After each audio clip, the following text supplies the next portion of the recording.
What's going on, man? Polo Sports Talking Entertainment here again with another one. Be sure to hit that like button, sub to the channel if you're not a member, and also hit the notification so that you're able to get all of my content as well as all of my videos.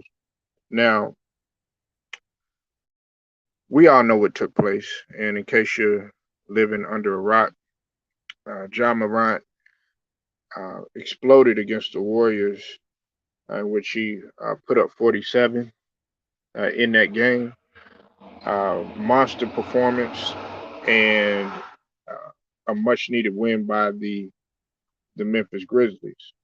However, besides that highlight of the game that took place with John Morant, we all know what the telltale really of the game was, and uh, that was early in the game when Gary Payton the second was pretty much clobbered by Dillon Brooks in the air. Okay, now everybody has talked about it, and I'm gonna go ahead and give my spill on it. Okay, now first and foremost, I'm gonna let everybody know. Okay, that the the physical play and the physicality of the game, I'm all for it. I'm all for it. Okay, I love physical contact with the game. You know, if you have a hard foul with one another, but it's no harm intended. Okay, that's a different story. However, in this case right here, when Steve Kerr said that Dillon Brooks had pretty much broke the code in terms of how he had fouled Gary Payton the second. Listen, something was getting ready to happen because this series is getting more chippy than what you think, and it's getting more physical than what people think. Now, here's why the reason why I feel like Dillon Brooks had did this foul. Okay, it was for two reasons. One, Gary Payton Jr. I know everybody does not want to admit it, but I've actually said it myself.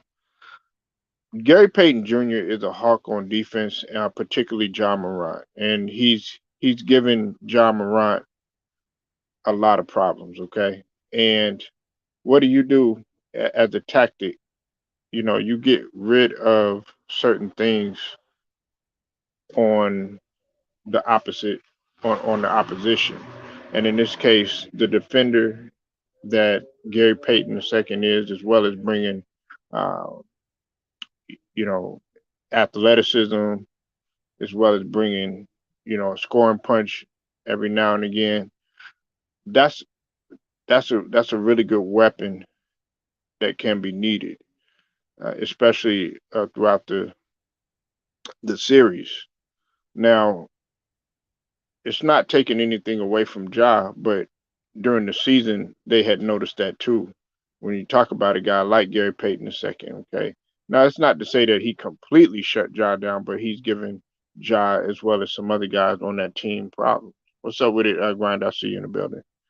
Now the other reason is because of course the retaliation uh, in which Draymond Green had had fouled on the on the Memphis player, the other Memphis player too as well. Okay, and I think that that was in retaliation to that too as well. Now, look, I could be wrong, but just from looking at it and everything, certain opposing teams that have a certain chippiness with one another, they'll try to use certain tactics or do certain things in order to make the game a little bit more interesting. Now, honestly, this is what a lot of people want. What's up with it, Ted Cox? I see you in the building. Um, Look, a lot of people want this. Now, we don't want nobody getting hurt, okay? And the league is gonna, have to step in ASAP. Now, this is another thing too.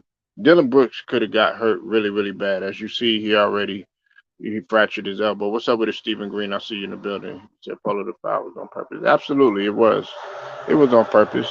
We all know that. And it was a tactic used by the not only Dylan Brooks, but I think it was a tactic more so on the Memphis Grizzlies end, because Gary Payton Jr. is, he's given a lot of guys, but particularly John Morant, a lot of problems. And you're talking about a guy in myself that that loves John Morant, but at the same token, John Morant, when he plays against a guy like Gary Payton II, who's athletic, who's going to pick you up 94 feet, who's going to, try to cut off your angles to the basket and everything, a player like John Morant will tend to struggle. You said Dillon Brooks got payback for Brandon Clark. Absolutely. You know, when Draymond Green had fouled Brandon Clark, you know, it's not like Draymond Green. He did mean to foul him, but I don't think he meant to hurt him intentionally, because he had tried to grab him and everything. But it is what it is, and it does happen, and players' emotions do play a factor. And like I said, the emotional components do play a factor, especially when you talk about the playoffs. You said Embiid was fouled on purpose also. Nah, I don't. Now that right there, I don't think Siakam had really meant to do that. That's just my personal opinion. Siakam is he's a hard nosed player.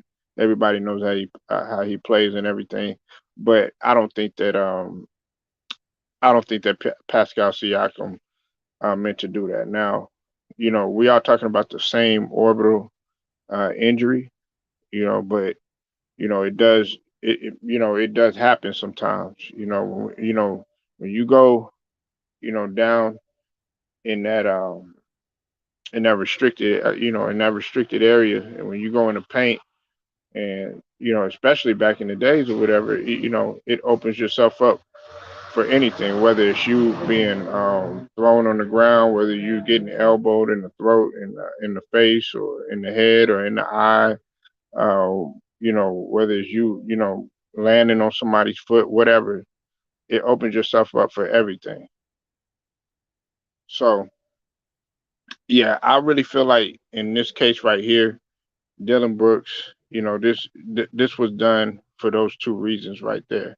Now, do I agree with it? Absolutely not. Nobody wants to see anybody hurt. You don't want to see a guy like Gary Payton II, because I happen to like Gary Payton II too. I think what he brings to the table is is phenomenal.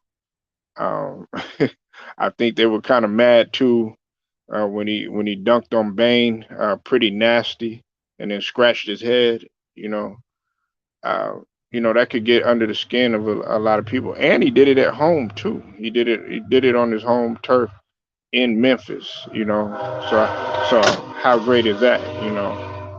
Um, but y'all let me know what you think, man.